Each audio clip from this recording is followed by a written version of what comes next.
God's gift, the spark of love, a part of himself.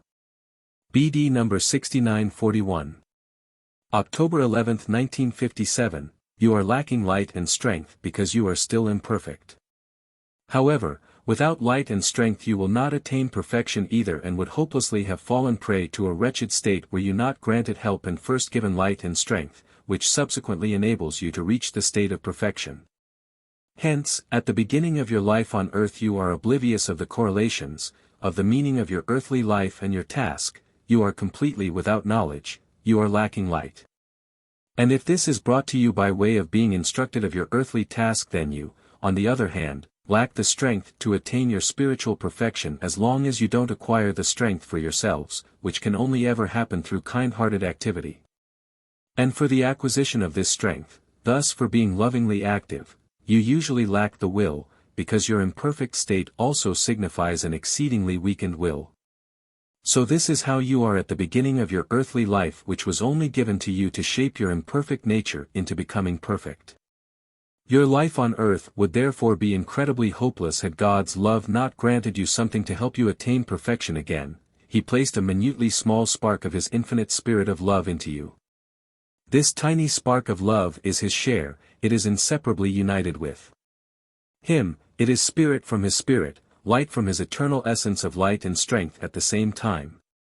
This tiny spark is capable of achieving a change in you so that all imperfection will fade away and enable you to leave this earth as radiant beings of light. But this requires you to kindle this tiny spark yourselves, that you provide it with nourishment so that it can spread out. It requires you to allow the divine spirit of love to impel you into activity of love, for that is its task. It is God's help that this spiritual spark constantly tries to influence you from within to do works of love, because love equals light and strength. Because ignorance and lack of strength fade away as a result of activity of love, because love is the only mean to become as perfect again as the being was at the start. Without this spark of love no one would reach this goal in earthly life, for the being had once completely rejected all of God's illumination of love of its own free will and was no longer able to love correctly, which is its legacy of the one who was the first to renounce God's love. Thus the human being is this once fallen being which believed itself capable of existing without divine illumination of love.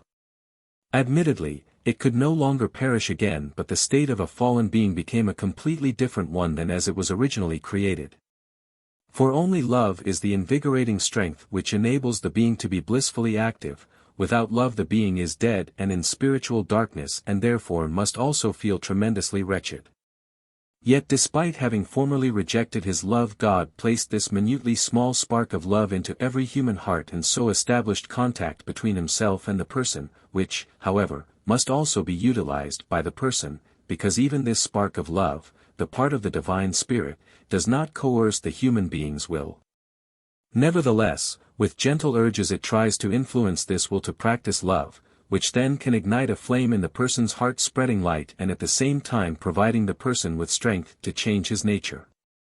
Therefore it is possible for every human being to obtain light and strength for himself in earthly life, but since free will must not be excluded, God's spirit of love remains in the background and does not compel a person into activity which causes his perfection, on account of which countless people fail to make use of the great gift of grace and thus remain in darkness and weakness from which only activity of love can release the soul. Amen.